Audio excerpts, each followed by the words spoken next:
बिस्मिल्लाहिर्रहमानिर्रहीम। अस्सलाम वालेकुम। Welcome to software engineering lecture number 7। Lecture number 7 में आज हम डिस्कस करने जा रहे हैं हमारा बड़ा ही इम्पोर्टेंट टॉपिक जो है यूएमएल डायाग्राम्स। ठीक है जी। यूएमएल डायाग्राम लॉन्ग क्वेश्चन के हवाले से बड़ा ही इम्पोर्टेंट है और एक बड़ा ही फेमस बड़ा कॉमन सा हमारा क्वेश्चन सॉफ्टवेयर इंजीनियरिंग का।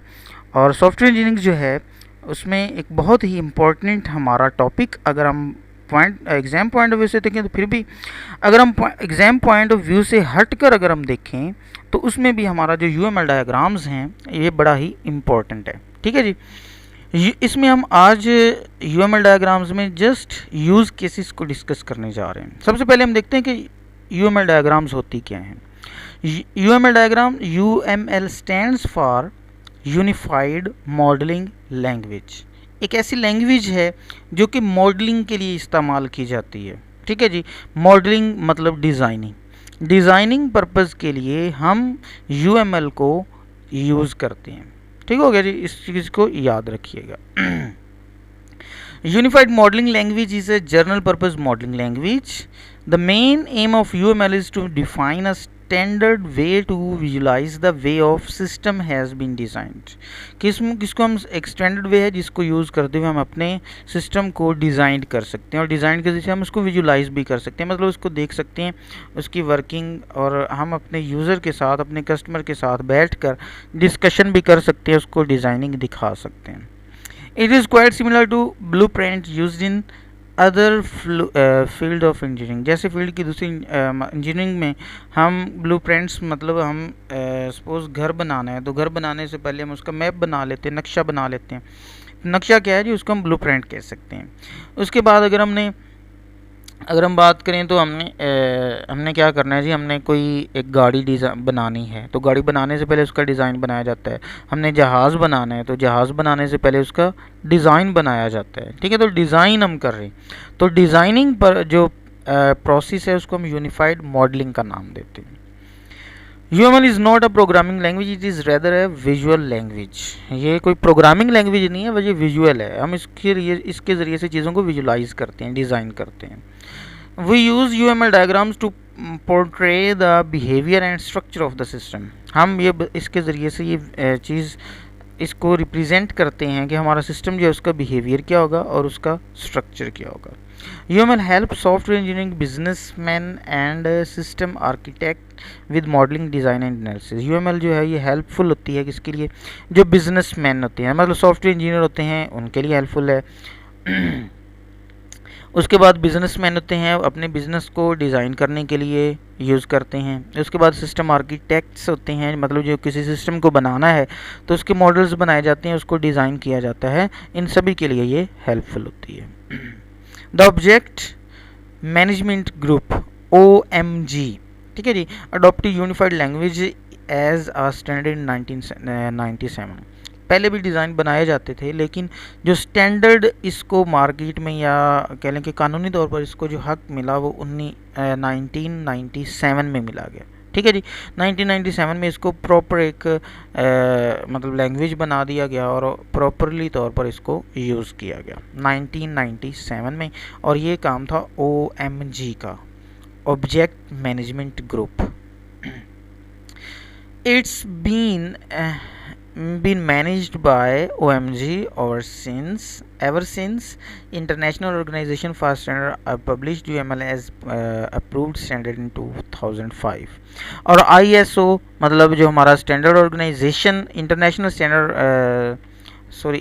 ऑर्गेनाइजेशन फॉर स्टैंडर्ड ISO मतलब इंटरनेशनल स्टैंडर्ड ऑर्गेनाइजेशन जो है उसने 2005 में प्रॉपरली तौर पर इसको अप्रूव कर दिया। ठीक है, अप्रूवल इसका 2005 में हुआ। इसको यूज़ कब किया गया, 1997 में OMG ने इसको यूज़ किया, और उसके बाद प्रॉपरली तौर पर इसको जो पब्लिश किया गया वो 2005 में किया गया। रिक्वायरमेंट मॉडलिंग असल में है क्या, मतलब हम मॉडलिंग क्यों करते हैं, मॉडलिंग की हम बात कर रहे थे तो मॉडलिंग क्यों की जाती है, इसके लिए एक फ़िलासफ़र ने कहा कि an image is a 1000 words, कि एक इमेज जो है इज़ मोर देन 1000। मैं कहता हूँ कि मोर देन 1000 वर्ड्स, कि एक इमेज जो होती है वो 1000 वर्ड्स से भी ज़्यादा है। मतलब अगर हम एक इमेज बना देते, उस इमेज पर हज़ारों लाइनें लिख सकते हैं, हज़ारों वर्ड्स लिख सकते हैं, ठीक है, और उसको मतलब एक्सप्लेन किया जा सकता है। लेकिन वो एक इमेज है, वही सभी चीज़ों को with out writing anything explanation है। हम डिज़ाइन बना रहे हैं, हमें किसी चीज़ को एक्सप्लेन करने की ज़रूरत नहीं है। हम डिज़ाइन बंदे के सामने रख दें, उसको पता चल जाएगा कि ये सारा सिस्टम ये है। हमें कुछ भी लिखने की ज़रूरत ही नहीं है। अगर हम इमेज को लिखना शुरू कर दें तो हम हज़ारों बल्कि लाखों वर्ड्स लिख सकते हैं। तो इतने ज़्यादा लिखने से बेहतर है कि हम उसको इमेज में कन्वर्ट कर दें। Requirement is set of these diagram each of which focus on a different aspect of the user need. हाँ, हमारी जो रिक्वायरमेंट्स होती हैं, मतलब डायग्राम्स बनाते हैं, वो इस सेंस में बनाते हैं जो हमारी यूज़र की रिक्वायरमेंट्स होती हैं। यूज़र की जो नीड है उसके मुताबिक ही हम मॉडल बनाते हैं, उससे हटकर मॉडल हम नहीं बनाया करते। A requirement model provide greatest benefit if you use it to focus discussion with the user or their representative। अगर हम अपने यूज़र के साथ डिस्कशन करना चाहते हैं, अपने कस्टमर के साथ डिस्कस करना चाहते हैं, तो उस सेंस में हमारा जो मॉडल होता है, हमारा जो डिज़ाइन होता है, ये बड़ा ही हेल्पफुल होता है। और इसके ज़रिए से हम बहुत सारी एक तो परेशानियों से बच सकते हैं, मतलब अपना जो आपको जो रिक्वायरमेंट्स हैं वो मतलब आपको जो समझ आई है यूज़र की रिक्वायरमेंट्स, वो आप डिज़ाइन करके उसको बता सकते हैं कि ये रिक्वायरमेंट्स मुझे इस तरह से समझ आई हैं, क्या ये सेम इसी तरह से हैं। अगर उनमें कोई प्रॉब्लम होगा तो मतलब जो हमारा यूज़र है वो मॉडल को देखकर, उस मॉडलिंग को देखकर, मतलब डिज़ाइन को देखकर वो भी समझ जाएगा हमारी बात और हम उसकी बात समझ सकते हैं। तो दोनों वे में मॉडलिंग जो है ये कम्युनिकेशन में बड़ी ही यूज़फुल होती है। अगर एक चीज़ समझ नहीं आ रहा तो उसको मॉडलिंग के ज़रिए से आसानी से समझाया जा सकता है। यूनिफाइड मॉडलिंग अब यूएमएल लैंग्वेज कौन कौन सी हैं, मतलब कौन कौन सी इसमें डायग्राम्स आती हैं। दो हिस्सों में डिवाइड किया गया। सबसे पहला जी स्ट्रक्चरल डायग्राम। इसमें क्लास डायग्राम होती है, ऑब्जेक्ट डायग्राम होती है, कंपोनेंट डायग्राम होती है, डिप्लॉयमेंट डायग्राम होती है, ठीक है जी। अब हम बात करते हैं बिहेवियरल डायग्राम। तो बिहेवियरल जो डायग्राम होती हैं, मतलब स्ट्रक्चरल, उसका स्ट्रक्चर बनाती हैं कि हमारा सिस्टम का स्ट्रक्चर क्या होगा। बिहेवियर डायग्राम इनफैक्ट हमें बिहेवियर बताती हैं कि उसका बिहेवियर क्या होगा, मतलब वो किस तरह से वर्क करेगा। यूज़ केस डायग्राम्स होती हैं। उसके बाद हम सीक्वेंस डायग्राम बनाते हैं, कोलैबोरेशन डायग्राम बनाते हैं, स्टेट चार्ट बनाते हैं, और उसके बाद हम एक्टिविटी डायग्राम बनाते हैं, ठीक है जी। ये सारी डायग्राम्स हमने देखी, लेकिन हम ये सारी हमारे सिलेबस में नहीं आती हैं। हम इनमें से जो वेरी इंपॉर्टेंट डायग्राम्स हैं सिर्फ हम वही पढ़ेंगे, बाकी को नेक्स्ट इंशाल्लाह। तो हमारे जो सिलेबस में है वो हम डायग्राम इसमें से डिस्कस करेंगे। सबसे पहले तो जी यूज़ केसेस। यूज़ केस हैं क्या? A use case is the scenario by which user can the system and pictorial representation this scenario by user. Use case diagram. Use case diagram में एक पिक्टोरियल रिप्रेजेंटेशन है, मतलब एक picture की सूरत में representation है कि हमारा जो यूज़र है वो हमारे सिस्टम के साथ किस तरह से कम्युनिकेट कर सकता है, मतलब उसके साथ किस तरह से, किस वे में कनेक्टेड है, वो वहाँ पर कौन कौन से फंक्शन परफॉर्म कर सकता है, किस तरह से कर सकता है। एक पिक्टोरियल रिप्रेजेंटेशन है कि हमारा यूज़र की और उसके सिस्टम की, ठीक है जी। A system can have multiple use case components and use case have major 3 components। मतलब सिस्टम में बहुत सारे कंपोनेंट्स हो सकते हैं, यूज़ केस के तौर पर हम यूज़ कर सकते हैं, लेकिन हमारा जो यूज़ केस है ना, उसमें उसके जो मेजर हैं वो 3 कंपोनेंट हैं। फर्स्ट ऑफ ऑल है जी एक्टर। एक्टर कौन होता है? एक्टर वो पर्सन है जो कि इंटरनली या एक्सटर्नली तौर पर हमारे सिस्टम के साथ कनेक्टेड होता है, मतलब हमारे सिस्टम पर किसी ना किसी वे में उस पर असरअंदाज होता है। मतलब चीज़, वो कोई मतलब ज़रूरी नहीं कि वो इंसान ही हो, वो कोई डिवाइस भी हो सकती है, ठीक है। तो कोई डिवाइस या इंसान या कोई भी जो मतलब चीज़ है वो सिस्टम पर इफ़ेक्टेड हो रही है, तो उसको हम क्या कहते हैं? एक्टर का नाम देते हैं। Actors are the different people that are interacted with outside the system boundary. It has 2 types. 2 types हैं जी, एक होता है प्राइमरी एक्टर और एक होता है secondary actor. That initiate the use case, primary actor होता है, और सेकेंडरी को an actor that have involvement in a use case. Use case में जिसकी इन्वॉल्वमेंट होती है उसको हम सेकेंडरी एक्टर कहते हैं, ठीक है जी। आगे हम नेक्स्ट डायग्राम पर जाएंगे तो मज़ीद हमें समझ आ जाएगी। और उसके लिए मतलब जो हम सिंबल इस्तेमाल करते हैं वो इस तरह का होता है जो कि हमारे एक्टर के लिए यूज़ किया जाता है। नेक्स्ट हमारा क्या जी? Use case. यूज़ केस क्या होता है? वो हमारा फीचर है कि हमारा जो हमारा मतलब जो एक्टर था वो कौन कौन से फीचर्स परफॉर्म कर सकता है, वहाँ पर कौन कौन से फंक्शन परफॉर्म कर सकता है। तो जितने वहाँ पर फंक्शंस होते हैं हमारे उतने ही यूज़ केसेस बनाए जाएंगे, ठीक है, उतने ही यूज़ केस हम बनाएंगे।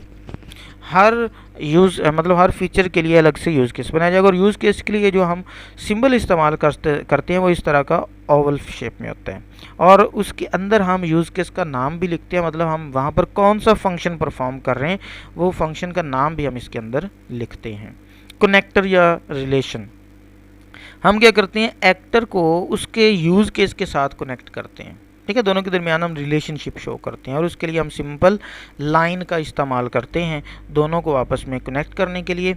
आगे हम चलते हैं, हमारे पास कुछ एग्जांपल्स हैं, उन एग्जांपल्स की मदद से हम यूज़ केस बनाएंगे और समझेंगे कि यूज़ केस किस तरह से बनाया जाता है। अब देखिए हमारे पास एक लाइब्रेरी मैनेजमेंट सिस्टम है, ठीक है, उसकी हम केस स्टडी हमारे सामने है, इसको ज़रा रीड आउट कीजिएगा।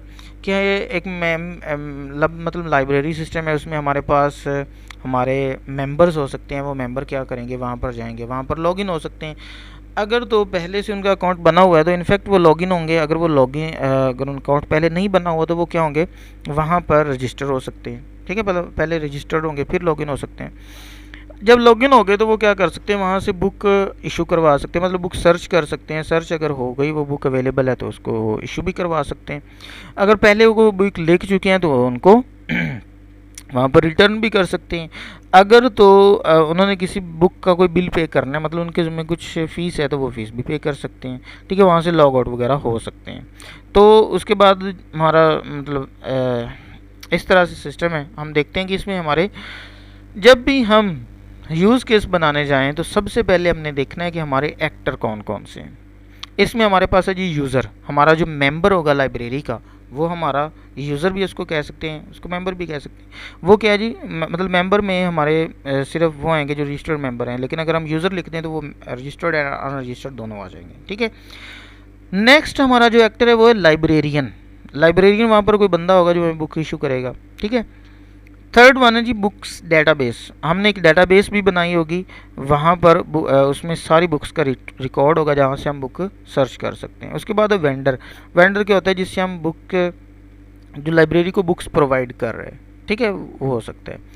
तो ये सबसे पहले हमने एक्टर वहाँ से निकाल लेने हैं। एक्टर जब निकल आएंगे तो फिर हमें आइडिया हो जाएगा कि हमारे वहाँ पर एक्टर कौन कौन से। फिर हमने हर एक्टर का यूज़ केस बनाना है, मतलब उसके हर एक्टर के फंक्शन लिख लेने हैं। ये अगर हम पहले से लिख लेते हैं तो फिर हमें मतलब आसानी रह जाती है। सबसे पहले यूज़र क्या कर सकता है जी, रजिस्टर हो सकता है, उसके बाद लॉगिन हो सकता है, किसी भी बुक को सर्च कर सकता है, रिक्वेस्ट और वो बुक को इशू करवाने की रिक्वेस्ट कर सकता है, वो अपनी हिस्ट्री भी देख सकता है।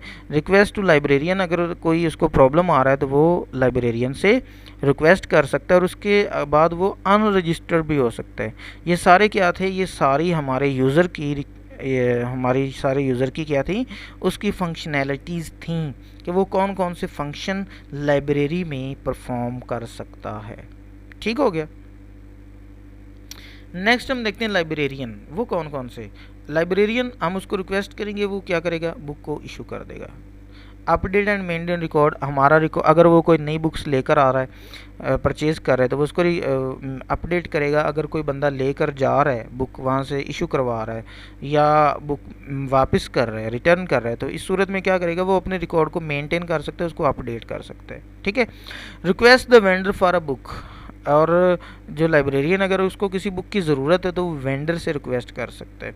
ट्रैक कंप्लेंट, और अगर कोई यूज़र जो है वो कंप्लेंट करता है तो उसको ट्रैक भी करेगा, उसको देखेगा कि क्या कंप्लेंट आ रही है और उस कंप्लेंट के मुताबिक काम करेगा। ठीक हो गया जी।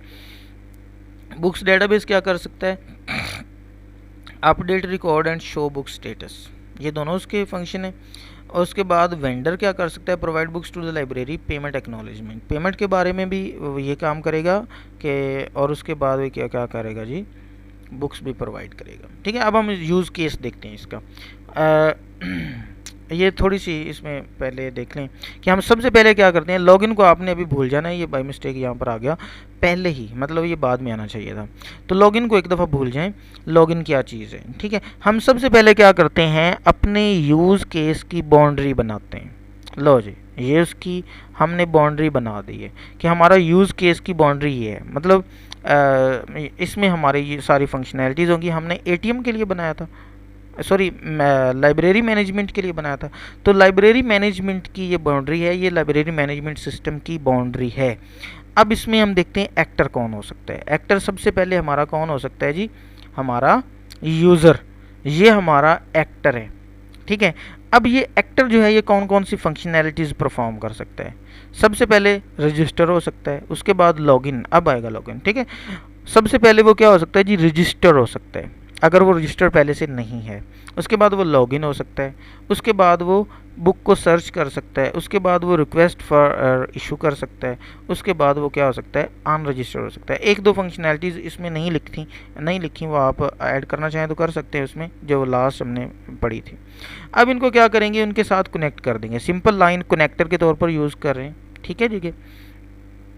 लो जी, वन बाय वन हमने एक्टर के साथ उसके यूज़ केसेस को अटैच कर दिया, ठीक हो गया। हमारा यूज़र क्या हो रहा है, रजिस्टर हो सकता है, लॉगिन हो सकता है, बुक सर्च कर सकता है, रिक्वेस्ट फॉर इशू कर सकता है और अनरजिस्टर हो सकता है। इसमें व्यू हिस्ट्री वगैरह और एक और फंक्शन था वो हमने ऐड नहीं किया, अगर ऐड करना चाहें तो वो भी किया जा सकता है। नेक्स्ट हम देखें तो हमारा क्या है जी, नेक्स्ट हमारा जो यूज़र हो सकता है वो है जी हमारा लाइब्रेरियन, ठीक है। अब लाइब्रेरियन जो है सबसे पहले उसकी फंक्शनैलिटीज़ की बात करें तो वो रजिस्टर करेगा, रजिस्टर ऑथेंटिकेशन कर सकता है कि किस बंदे को रजिस्टर करना है, किसको नहीं करना। उसके बाद वो अनरजिस्टर, अगर किसी बंदे को निकालना चाहे तो वो निकाल भी सकता है, उसको अनरजिस्टर भी कर सकता है। उसके बाद बुक को इशू कर सकता है, request book from vendor, vendor से बुक के लिए रिक्वेस्ट कर सकता है, और उसके बाद मेंटेन रिकॉर्ड कर सकता है, ठीक है जी। रजिस्टर भी कर सकता है, अनरजिस्टर भी कर सकता है, अगर वो चाहे तो बुक को इशू भी कर सकता है। यूज़र तो बुक इशू करवा सकता है ना, लेकिन करेगा तो उसको librarian he. Request from vendor, vendor को रिक्वेस्ट करेगा कि वो बुक उसको अगर कोई अवेलेबल नहीं है तो उसको प्रोवाइड कर दे, और अपने रिकॉर्ड को मेंटेन कर देगा। उसके बाद हम क्या करते हैं, अपने लाइब्रेरियन के साथ उनको वन बाय वन उनको कनेक्ट कर देते हैं, ठीक हो गया जी। हमने लाइब्रेरियन के साथ क्या किया, अपने जो लाइब्रेरियन के यूज़ केसेस थे, मतलब उसकी फंक्शनैलिटीज़ थी, उनको उसके साथ ऐड कर दिया। नेक्स्ट हम बात करें तो हमारा जो मतलब नेक्स्ट एक्टर हो सकता है वो कौन हो सकता है जी, डेटाबेस। डेटाबेस भी हमारा एक्टर है। मैंने बात की कि जो हमारा एक्टर है वो ज़रूरी नहीं कि इंसान हो, वो कोई सिस्टम भी हो सकता है। तो डेटाबेस मतलब इसको हम कह सकते हैं कि हमारा सिस्टम, कंप्यूटर वहाँ पर जो पड़ा हुआ जिसमें डेटाबेस इंस्टॉल है तो वहाँ पर क्या किया जा सकता है, हम डेटाबेस को मेंटेन कर सकते हैं। कौन मेंटेन करेगा, हमारा डेटाबेस मैनेजर जो भी वहाँ पर होगा। अपडेट बुक स्टेटस, और हम वहाँ पर अपनी बुक्स को अपडेट कर सकते हैं, ठीक है। हम वन बाय वन उनको उसके साथ कनेक्ट कर दिया। नेक्स्ट हमारा जो हो सकता है हमारा मतलब हमारा एक्टर वो है जी वेंडर, ठीक है। वेंडर हो सकता है, ये हमने लाइब्रेरी में ये बुक्स डेटाबेस भी आ गया, ठीक हो गया जी। लें जी, अब वेंडर क्या कर सकता है, रिक्वेस्ट पेमेंट, अगर उसने कोई पेमेंट लेनी है तो वो पेमेंट के लिए रिक्वेस्ट कर सकता है। और अगर उसने उसको किसी बुक के लिए मतलब रिक्वेस्ट की गई थी, मतलब रिक्वेस्ट किसने की थी, लाइब्रेरियन ने, कि मेरे पास फ़लाँ बुक नहीं है वो मुझे प्रोवाइड कर दें, तो वेंडर जो है वो बुक भी सप्लाई कर सकता है। लेकिन ये दोनों उसके फंक्शन थे, हमने दोनों उसके साथ अटैच कर दिए। ये हमारा यूज़ केस था। इसको आपने ऐसा करना है कि उसी तरह से उस पूरी केस स्टडी को ज़रा रीड कीजिएगा, उसके बाद उनके एक्टर्स बनाइएगा, फिर एक्टर्स के यूज़ केसेस मतलब उनके फंक्शंस लिख लीजिएगा। आप केस स्टडी में आपको सारे फंक्शन मिल जाएंगे। उसके बाद आप इस तरह से पेज पर उसको ज़रूर ड्रा कीजिएगा, एक दफ़ा पेज पर ज़रूर ड्रा करें। इससे क्या होता है, आपकी प्रैक्टिस हो जाएगी। और प्रैक्टिस जैसे कहते हैं, practice makes a man perfect. आपने देख लिया, आप ये समझें कि बड़ा ही ये तो आसान सा है, ये तो इसमें ज़रूरत ही नहीं है किसी मतलब इसको करने की या इसको प्रैक्टिस करने की ज़रूरत नहीं है, तो ये गलत है। प्रैक्टिस की ज़रूरत आपको है, आप इसको पेज पर ज़रूर ड्रा कीजिएगा। और इसके साथ कुछ और भी केस स्टडीज़ मैंने रखी हैं, उनको भी यूज़ केस बनाए हुए हैं, वो भी आपने देख लेने हैं। Case study of ATM machine, कि हम एटीएम मशीन पर किस तरह से जाते हैं, ये सारी केस स्टडी आपने वहाँ से रीड आउट कर लेनी है। इसके अगर हम देखें तो एक्टर हमारे पास कस्टमर, एटीएम और बैंक है, तीन हमारे पास क्या है जी, कस्टमर हैं, सॉरी एक्टर्स हैं। हमारा कस्टमर हो सकता है, उसके बाद एटीएम मशीन हो सकती है, और उसके बाद बैक पर कौन हैंडल कर रहा होता है, हमारा बैंक। ठीक हो गया, ये एक्टर्स हैं। ये उसका मतलब डायग्राम है। देखें तो सबसे पहले हमारा कस्टमर जो है क्या कर सकता है, अपना जो बैलेंस है वो चेक कर सकता है। डिपॉजिट फंड, अगर कोई फंड डिपॉजिट करना चाहता है वो कर सकता है, कैश विदड्रॉ कर सकता है, और फंड्स को ट्रांसफ़र भी कर सकते हैं। ठीक है, ये उसकी फंक्शनैलिटीज़ थी। बैंक क्या कर रहा है, ये सारी चीज़ों को मैनेज कर रहा है। चेक बैलेंस करेगा तो इनफैक्ट बैंक उसको बैलेंस जो है वो मैनेज करेगा।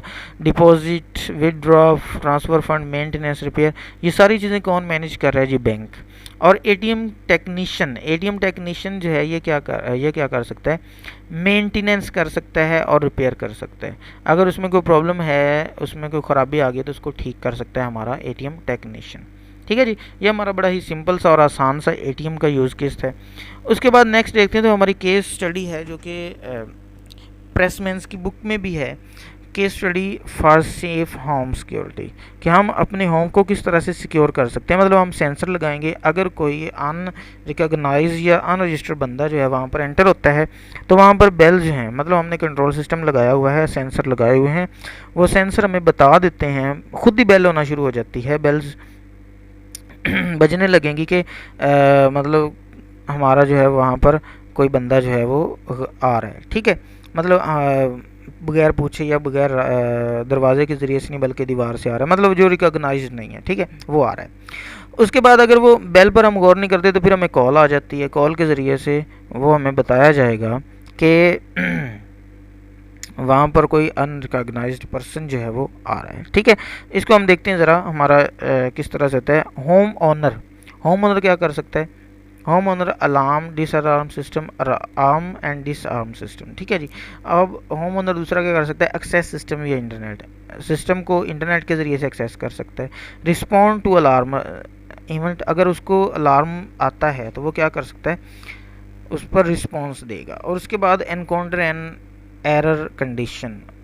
ठीक है जी, अगर वहाँ पर कोई एरर आता है, कोई मिस्टेक हो जाती है तो वो उसको भी एनकाउंटर कर सकता है। ये हमारा था होम ओनर, घर का मालिक, ये सारी फंक्शनैलिटीज़ वो परफॉर्म कर सकता है। उसके बाद हमारा सिस्टम एडमिनिस्ट्रेटर सिर्फ एक ही कर सकता है, configure sensor and related system feature, कि अगर हमारे जो सेंसर हैं उसके रिलेटेड कोई प्रॉब्लम्स हैं या फीचर्स हैं, वो फीचर्स को सेट कर सकता है। मतलब वो क्या करेगा, सिस्टम एडमिनिस्ट्रेटर उनको सेट करता है ना, सारे सिस्टम को सेटिंग तो वही कर रहे हैं। इसके बाद अगर हम सेंसर की बात करें तो sensor respond to alarm event, अगर कोई अनरिकॉग्नाइज्ड पर्सन आ रहा है तो वो क्या करेगा, अलार्म बजा देगा। उसके बाद हमारा sensor encounter an error condition, अगर कोई एरर आ जाती है तो मतलब एरर क्या आ रहा है, अब इसमें एरर ये आ रहा है कि वहाँ पर अनरिकॉग्नाइज्ड पर्सन आ रहा है। ठीक है, उसको एनकाउंटर कर देगा, मतलब अगर कोई प्रॉब्लम आ जाती है तो सेंसर उसको भी एनकाउंटर कर देगा। उसके बाद मैनेज भी कर रहा है, हमारा सेंसर जो है वो फीचर्स को मैनेज कर रहा है, जितने भी उसको फीचर्स प्रोवाइड किए गए हैं वो उन फीचर्स के मुताबिक हमारा सेंसर जो है वो काम करेगा। फीचर कौन प्रोवाइड कर रहा है, सिस्टम एडमिनिस्ट्रेटर, और फीचर्स पर काम कौन कर रहा है, हमारा सेंसर। ये थी हमारी मतलब यूज़ केसेस। अब आपने असाइनमेंट मतलब प्रेसमैन की बुक्स में ये असाइनमेंट थी, मैंने सोचा कि ये आपको बता दूं, आप वहाँ से या मतलब इंटरनेट से इसको, गूगल से, कहीं से भी इसको सर्च कीजिएगा और इसके यूज़ केसेस ज़रूर बना लीजिएगा और बुक पर अपने पेज पर इसको ड्रा कीजिएगा। अकाउंटिंग सॉफ्टवेयर, उसके बाद email software, internet browser, word processing software और वेबसाइट क्रिएशन सॉफ्टवेयर। ठीक है, ये सारे सॉफ्टवेयर जो हैं ये सारी आपके 5 असाइनमेंट्स हैं, जो पीछे मैंने आपको बताए हैं 3 यूज़ केसेस, वो भी आपने ड्रा करने हैं। उसके बाद ये असाइनमेंट वाले 5 हैं, ये भी आपने ड्रा करने हैं। ड्रा करेंगे तो इससे आपकी प्रैक्टिस भी हो जाएगी, और अगर इनसे हटकर भी कोई आता है तो आपको बहुत सारी चीज़ों का आइडिया हो जाएगा। लेकिन आइडिया उसी सूरत में होगा जब आप इसको गूगल से सर्च करेंगे और पेज पर अपने हाथ से ड्रा करेंगे, क्योंकि एग्ज़ाम हमने ड्रा मतलब वहाँ पर बाय हैंड ड्रा करना होता है। तो प्रैक्टिस बहुत ज़रूरी है, प्रैक्टिस ज़रूर कीजिएगा। ठीक है जी, ये था हमारी आज की वीडियो। अगर अच्छी लगी है तो लाइक एंड कमेंट ज़रूर करें, और साथ में अपने अगर दोस्तों के साथ शेयर करें, और ज़रूरी है कि आप अपने लेक्चर को बहुत ही अच्छे तरीके से प्रिपेयर करें। ठीक है जी, स्टे ब्लेस्ड, अल्लाह हाफ़िज़।